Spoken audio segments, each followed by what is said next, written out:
Assalamualaikum warahmatullahi wabarakatuh. Kawan suara Surabaya yang diberkahi oleh Allah. Semoga sampai hari ini puasa kita tidak ada yang bolong ya. Puasa kita diterima oleh Allah. Dan semoga kita mendapatkan kemenangan di hari Idul Fitri. Kawan suara Surabaya yang dirahmati Allah. Kalau kemarin-kemarin kita bicara tentang fadilah atau keutamaan sholawat, yang pertama itu menjadi syafaat. Kunci syafaat dari Kanjeng Nabi. Nomor 2, sholawat itu membuat kita mendapatkan balasan 10 kali lipat dari Allah. Nah yang ketiga ini yang menarik ya, ini pasti ditunggu-tunggu. Apa itu Ustadz? Ternyata sholawat itu juga bisa memperlancar urusan dunia. Mungkin kawan atau pendengar ada yang bilang, loh Ustadz, sholawat kok untuk urusan dunia? Sholawat kan untuk urusan akhirat. Sholawat saja, ibadah saja. Masa untuk urusan dunia? Loh sebentar. Ternyata kayak begini ini diajarkan oleh Rasulullah. Sholawatnya memang kita dalam rangka lillahi ta'ala, dalam rangka berdoa kepada Allah untuk disampaikan kepada Kanjeng Nabi, begitu ya. Tapi kita boleh berwasilah lewat sholawat tersebut, kita berdoa kepada Allah supaya dilancarkan urusan dunia. Loh Ustadz, memang ada dalilnya? Ada dalilnya. Suatu saat Rasulullah dengan para sahabat itu jalan. Lalu ada orang berdoa kepada Allah.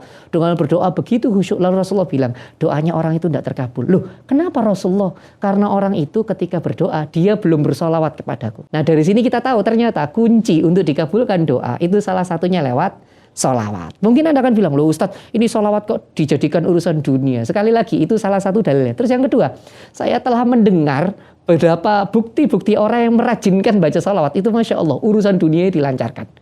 Urusan dunia dilancarkan. Saya tidak nyebut merek ya, saya tidak nyebut. Jadi saya itu biasanya kalau ceramah di Surabaya itu kadang kalau siang mampir di salah satu warung di belakangnya Masjid Al-Falah Surabaya. Itu ada warung gitu ya, yang kecil itu ramai banget. Itu saya bilang, kok bisa ramai seperti ini? Saya sempat tanya sama orang yang kenal, ternyata ibunya, dan memang beliau sudah almarhumah, ya, ibu dari yang pemilik warung tersebut itu ternyata ketika masak dulu, ketika goreng itu rajin baca sholawat. Saya punya teman yang punya bisnis soto di daerah Jalan setelah Bundaran Marukala Surabaya itu. Dia punya bisnis soto, yang dia cerita sama saya, tiap hari itu dia baca sholawat itu 1000 kali. Masya Allah, baru buka berapa bulan itu dia sudah punya beberapa cabang loh. Masya Allah, berkembang sangat pesat sholawatnya. 2, 3 itu ya. Ada teman saya, tidak nyebut nama ini, saya sungkan sama beliau. Ada seorang kiai yang kuliah di Al-Azhar gitu ya. Salah satu ketua organisasi di Al-Azhar sana gitu. Dia cerita sama saya, Ustadz, saya ketika mendengarkan fadilah sholat, saya coba Ustadz, dia baca sholawat itu betul. Dia punya di sana itu dagang bebek sama dagang kitab-kitab klasik, kitab kuning gitu ya. Itu laris ketika dia merajinkan baca sholawat. Nah itu Ustadz dari tadi cerita tentang sholat, saya sendiri tuh ngalami sendiri. Begitu luar biasa yang namanya fadilah sholat. Saya dulu lewat yang namanya Jalan Tambak Mayor. Bagi kawan suara Surabaya kan pasti tahu. Jalan Tambak Mayor itu dulu sebelum dibenahi sama Bu Risma itu kan rawan banjir, rajin banjir. Saya ingat betul kalau lewat sana itu motor pasti mogok, orang pasti nuntun karena airnya itu sudah penuh. Saya pernah lewat sana itu semua sudah motor mogok, motor saya sudah knalpotnya sudah masuk bluk gitu. Saya ingat dulu, ya Allah, dengan sholawatnya Kanjeng Nabi, saya sholawat Allahumma sholli ala sayyidina Muhammad, Allahumma sholli ala sayyidina. Dalam hati, ya Allah tolong motor saya jangan mogok ya Allah. Ini kalau mogok tidak nyampe rumah, nuntunnya jauh ya Allah. Jadi saya cuma bersolat Allahumma sholli ala sayyidina, Allahumma sholli. Jadi dari yang mogok itu sudah masuk, knalpot itu sudah blok. Tapi tidak mogok nyampe rumah. Cuman gara-gara sholat. Mungkin Anda akan bilang, ustadznya cocok logi. Lah kalau sekali itu namanya cocok logi. Lah ini berulang-ulang. Saya lewat Brebek, tahu Brebek ya, itu daerah Rungkut sana lah. Itu sama. Jalannya itu sudah airnya sudah masuk knalpot gitu ya. Itu orang bilang, Mas berhenti yo.